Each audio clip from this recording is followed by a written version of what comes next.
Okay, guys, so Stone Age period, perhaps you've watched the video, perhaps you haven't. So when the sort of Stone Age period ends, we kind of bring in the introduction of what we might call the Iron Age and the Bronze Age, or more accurately, the Bronze Age first and then the Iron Age. And we tend to call the people living in Britain at this time the Celts, because they were Celtic tribes. They'd travelled, and now we're talking sort of ethnically, they'd travelled from different Celtic tribes in Europe and travelled across to Britain and settled and made homes here. And here we have kind of some images that kind of a quick Google search brings up. So now what we're starting to see in the Bronze and Iron Age period is larger communities living together.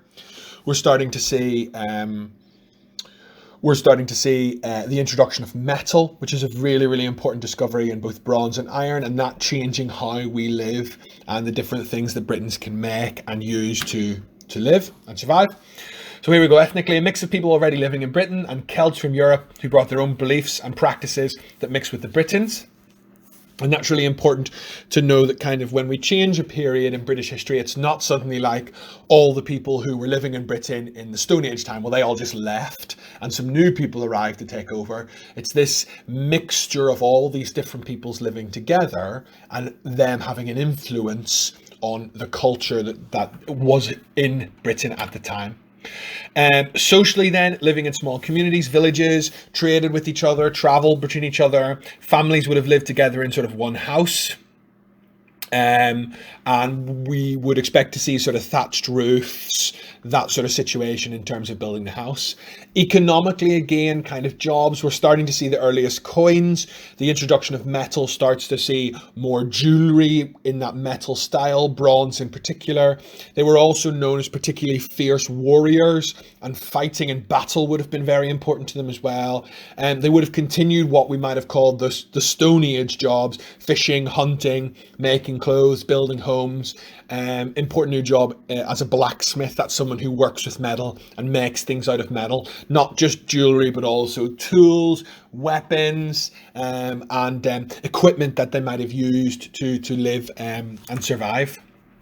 Leadership wise, people would have been in maybe tribes or perhaps clans. They would have had a chieftain, could be man or woman. We all remember kind of the stories of Boudica, and when the Romans come, that's kind of the next period. But this is the people who were living there, and they would settle arguments. They would solve any problems in the village or the community. They would form alliances with each other, and importantly, they would have wars with each other. The tribes would have fought amongst each other. Britain definitely wasn't one united country like it is nowadays. It was made up of lots of sort of smaller tribes and clans that would have fought against each other, allied against each other, and all sort. And we know the tribe that lived in Suffolk and Norfolk, that was the Iceni tribe. They would have had names like that.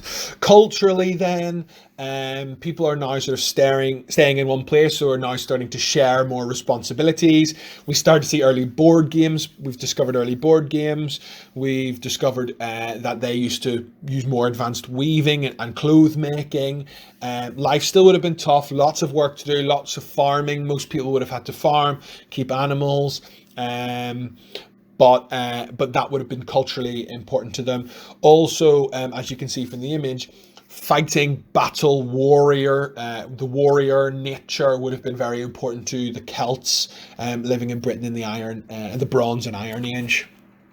And religiously, we know a lot more about how the Celts, they were religiously than we do the Stone Age people. They would have been known as Druids or sometimes pagans, and we know more about these people because the Romans, who you may know come next in our British history if you remember, wrote quite a lot about the early Celts because they came and conquered them, and wrote about the people who were there.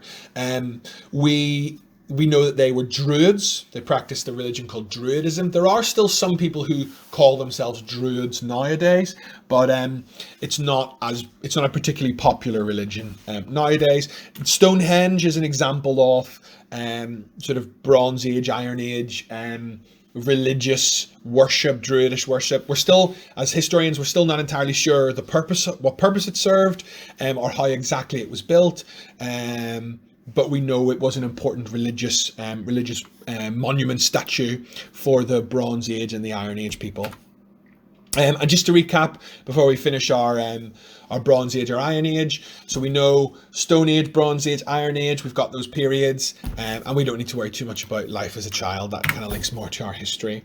So if you choose to do something on the Bronze Age, the Iron Age, I mean, there's lots you could do about the Celts. You could perhaps build your own model version of Stonehenge. That would be kind of cool, and maybe research some information about that. The Druidic religion is pretty cool too. You could do a little bit of research on that perhaps, or maybe something on the weapons they would have used, the warrior culture of the Celts. That might be quite interesting. Or you might even want to perhaps do a little bit of a project based maybe on the Celts versus the Romans. You know, we know Roman Britain comes next, so maybe something about the battles they had. Maybe you want to write a story about the story of Boudica. That's a very classic story linking to Celtic Britain and the fight with the Romans. That could be really interesting. But lots and lots of options there. Okay, thanks guys.